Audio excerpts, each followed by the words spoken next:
Allora, bentornati e bentornati alle interviste del Flip 2024. Qui siamo oggi con Geoff Dyer, scrittore pluripremiato dell'Inghilterra, che ci parlerà un po' della sua opera e di alcuni rapporti all'interno dei suoi romanzi e della sua non-fiction. So, Geoff, thank you very much for being here with us. Oh, thank you. A great pleasure. So, for the first question, something very easy. What book did you come here to present, or which books? I guess the main book would be my latest blockbuster, The Last Days of Roger Federer, a book which is not about tennis. Surprisingly. And this book is very, very concerned with biographies and with the end of careers. So I would like to ask you a question. Since your writing has always been very concerned with biographies and autobiographies and autofiction, I would like you to explore the relationship between novels and the biography of the ones that writing. Yeah, I think what's going on, I mean, the distinction in my books between fiction and non-fiction is pretty hazy, really, because quite often stuff in the non-fiction is invented and stuff in the fiction is transcribed quite directly from life. And I think in both cases, though, what I've tended to do is come up with an unusual form which is uniquely appropriate to the subject that I'm addressing. So even the novels, they have unconventional forms. And this book about people's careers ending, it's sort of suffused with both direct autobiographical bits about me getting older, you know, because clearly, even though I don't look it, I'm not 30 anymore. And then also there's the kind of thing is it's suffused with my sort of particular consciousness. So it's not a straightforward work of research, let's say. Mm-hmm. No, I understand. It's as you said yesterday, it's an ongoing process of exploration. I would reply to that, but since you put it so perfectly yourself, you've left me with nothing to say. Sometimes we can help each other. So I wanted to ask you something more mundane, which is, what about the writers that you think everybody should read? Oh, well, there are so many, aren't there? And depends. I mean, I think you should, I mean, in terms of an English curriculum, I feel it's important if you're a student at a university, you just do everything from Chaucer through to the present day. So, I mean, I'm speaking about English literature. But, I mean, since I'm in Italy, what I'll do is I'll do that really boring thing of telling an Italian audience something they already know about.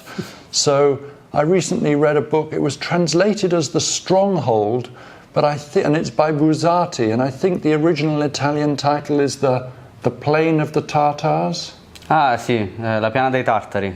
Which I thought was an extraordinary book, really, so unusual, and it's had a real haunting power. And I mean, although I've only recently come across it because of this retranslation, I gather it's a very, very well, it's a canonical book in Italy. That's been one of the most, I think, completely absorbing novels that I've read for quite a while. That's a very useful answer, because I really like the idea that you put also like side by side English curriculum and also a little bit of Italian. Well, I'm just trying to suck up to the Italian audience. Oh, yeah. You learn how to do it with Italians then. If we were in Brazil, I'd be recommending a Portuguese author. You know, so young and so cynical I am. Both qualities that are very needed in life. So I have one last question for you. Your work is very, very steeped in photography. At the beginning, it was more of like a flourishing to your books, but day by day, years by year, you became, I'm not going to say an expert because you don't like the term, even though you might be, but you became a connoisseur of this form of expression. So how do you think literature and photography mingle, or why they cannot mingle? Well, I think they do mingle very, very well. And I think it's to do with this thing. I mean, the great American photographer Gary Winogrand said that a still photograph has no narrative ability. So he says, you know, you look at a picture of somebody with a hat in their hand and you can't tell whether he's putting it on his head or taking it off. So I think that's true. But because a photograph has no narrative ability, that really brings home its enormous narrative potential. That is to say, the picture shows a split second, there's the hat, and then you're immediately thinking, what happened just before this?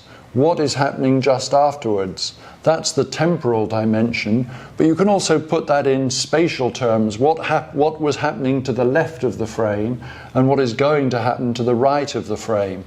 And I've looked at lots of pictures and written about lots of pictures, but perhaps no picture that I can think of just now expresses that as clearly as that wonderful, beautiful, romantic picture by Robert Capa of an Italian prisoner of war walking with a woman with long black hair, and she's pushing a bike. They're in Sicily, and you just look at that picture, that moment, and it's very difficult to know what's going on. But all the time you're thinking, what have they just said to each other? Where have they come from? What are they going to say and do? What's going to happen at the right of the frame? Well, it turns out, if you read a more detailed caption at the right of the frame, it turns out there's a whole column of prisoners of war. But it's interesting that Capa has completely isolated this couple. There's nothing about the others. So you look at this couple, and who are they? Well, you know, they're Adam and Eve, really. They're us, Adam and Eve, after the expulsion. Oh, wow. And so maybe the narrative of photography is the narrative of absence, of curiosity. Well, right, yeah, and yes, absolutely. And then you think of photographs, you know, I love, again, Winogrand, who's such a profound thinker about photography, said there's nothing as mysterious as a fact clearly stated. And I think no photographer is more mysterious to me than Luigi Ghiri. Mm-hmm. And of course, there's this complete suspension of narrative in his pictures. They're some of the stillest pictures you've ever seen. And I